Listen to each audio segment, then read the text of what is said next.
First tier we have is a Celestial tier, and no surprise, no movement. First place, Factory Reset. Second place, TSL.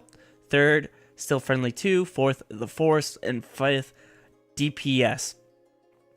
Go figure. Yeah. Same people. Yeah. No movement. Factory Reset and Scarlet Legion are earning absurd amount of EXP in the last 7 days. 11 mil and then 12.7 mil for TSL. Everyone else is like so far behind in earned, but they're probably feeling safe here in Celestial, and they might be safe. But yeah, let's move on to the next tier before Crazy Fight dies in my arms. It's rough. Next tier is Legendary tier. We do have a little bit of movement here. Sixth place is Friendly. Seventh is Prostor. Eighth is Wolfblood.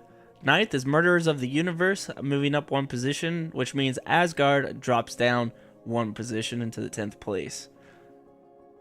Yeah. I just refreshed it for the most latest. Oh. Asgard retook from MOU. Okay. But that overtake happened earlier in the day, I believe. Jason was talking about it in our Discord. But Asgard did regain number 9, which they earned last week. But otherwise, yeah, these guilds are looking good. I know Wolfblood personally, they're chasing number 7 right now. They're earning more than Prostar is, and I have high hopes. They're pushing to end the season strong with internal guild events from the Red Hood once again, and we'll see what happens. I'm gonna be using my mushrooms of energy to help Dagon out so he can keep supporting the channel. You know what I mean? Anyway, yeah, another strong tier. Asgard's the only, Asgard and Wolfblood and Prostor, they're all kind of shaking bacon over here. And Murder of the Universe does this every season where they're just kind of like dormant and then they start creeping. But that's all I got for Legendary. Gotta do the creeping. All right, let's move on to the next tier. Huh? Okay. Anyways, Epic tier. Epic tier, literally no movement. Once again, 11th place, Shadow Garden. 12, Heaven and Hell. 13, Resolve. 14, The Knights Who Say Ye. 15, Bloodlust. No movement. All very close, except for Shadow Garden. They got quite the gap there between 11th and 12th, but yeah. I don't know. Boring. Yeah, they're earning essentially the same amount too. If you just quickly look, I mean, look at the discrepancy there. And I heard, rumor is that Shadow Garden, once they lost top 10, they're going to seppuku. So I guess we'll see that happening. Right, Shadow? You can confirm that in chat. Ripperoni. Yeah, this might be it for summer season, the finals. But anyway, let's move on. You're getting worse and worse every tier. Dude, it's so bad. Elite tier. We do have a little bit of movement again. 16th through 20th place positions. Italia moving 1 into 16th place. Wolf moving down 1 into 17th. 18th place is Golden Arrows. Zenith Kitties in 19th. And Sorrow Keep in 20th. Yeah. Italia. So someone from Italia actually commented on the VOD. Or they on the did SGL not get video. your humor. They did not like my humor. They're like, just to let you know, Italia is just the name. It's not a requirement. And I said fake news. And they're like, what does this comment mean? I was like, okay, I'm just messing with you, all right? But seriously, it's a funny joke. Not everyone saying that they're not all Italian, but your name's Italia. Why would you name your guild Italia if it's not like a requirement? It's bullshit. But anyway, rip to Wolf, but Wolf has been one of the newest strong guilds along with Resolve this tier or this season. So I mean, they're looking good. I don't think they're going to drop anymore. But they are earning slightly less than others this tier. So that's a little concerning. They did not break 1 mil like everyone else did. So maybe too soon. And tell me why Golden Arrows is deciding to show signs of life at the very end. But anyway, let's go to the next tier. All right, last tier, trash tier. 21 through 25 place positions. We have TPC leading the trash tier. Helheim moving up 3 positions, showing a lot of movement there. Moving out pretty impressively considering they showed up from the tier 2 system and up.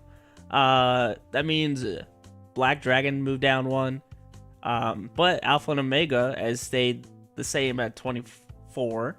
And then Cult of Eternal Ice is just dropping to that 25th place position.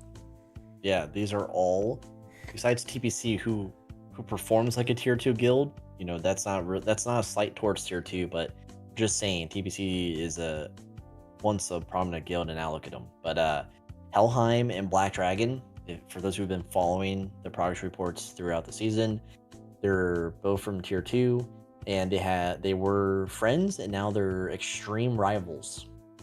Not in a nice way, like nemesis. It's a nemesis system from Mordor. Yeah, so Helheim overtaking Black Dragon is big. It's going to be serious for Black Dragon. There's hate. There's hate there. So very, very interesting to see. But Helheim is looking good, looking strong. Alpha and Omega and Cult of Eternal Ice, again, they were tier 2. They were joined by Afterglow at one point, but they've since been dumped down to the tier 2 system. But yeah, they're not earning a lot of EXP here, which is kind of surprising. I mean, look at TBC earning. They're almost like Cult of Eternal Ice. It's really sad to see. But all right, looking good for rare tier. It's probably one of the better rare tiers we've had in a couple seasons. Yeah, for sure. That concludes the the first through the 25th positions. We'll quickly go over tier 2.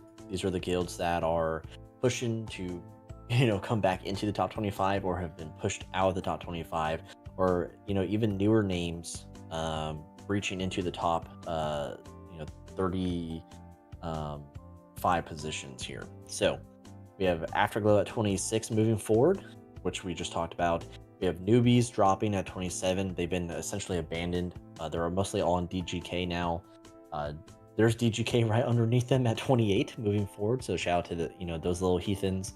We have Murder of Crows, rest in peace, at 29, dropping further. We have Dante's Infernal Room at 30, moving ahead with their cool little skull icon. We have Step and Chill.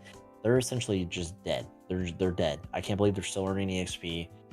Cord is in the graveyard. We have Gorilla Wizards, who are extremely dead. Never thought I'd see them this far down. And then there's House of Bamboozle, who unfortunately might be coming to an end soon. We have Volpinia, which is Vex's guild, has essentially just died. There was hope in the beginning, and now I don't think there is. And then the newest guild to come onto the scene and to start their journey in tier 2 is Frontier. Never seen them before. They have a golden tooth icon, and they have a sick name. So they have the sick name buff, and they came into tier 2 with 2 positions up, earning almost, not almost, but 700k EXP. They Not bad for tier 2.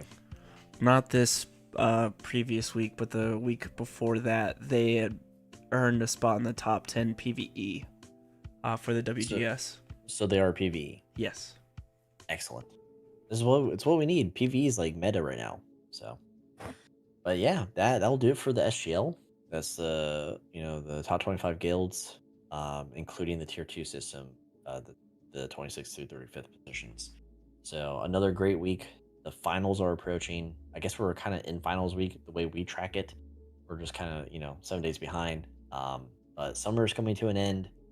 Fall's going to start in August, just because how things work out, and it's really weird. But yeah, thanks to everyone who participates, joins the stream for this segment, and for all the VOD watchers out there. You really do help boost the numbers and the engagement.